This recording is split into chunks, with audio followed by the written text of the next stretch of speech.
Every disaster is different, and every survivor has different needs. That's why it's important to know the types of assistance that are available so you can take the right steps toward your recovery.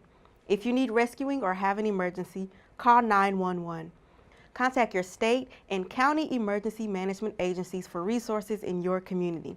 In many states, calling 211 will provide information about local services and voluntary agencies that are ready to help you with immediate needs like emergency shelter, food, water, and clothes.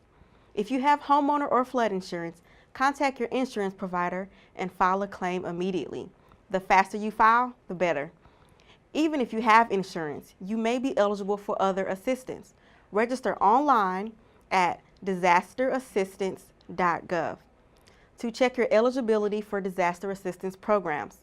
Programs that may become available include rental assistance and home repair from FEMA, disaster unemployment assistance, tax relief from the IRS, food assistance from the U.S. Department of Agriculture, low-interest loans from the Small Business Administration, and many more.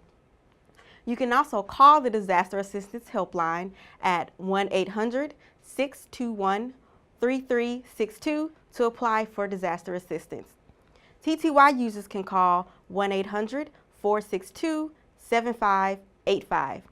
Check and see if there's an open disaster recovery center or DRC in your area where you can talk to someone in person.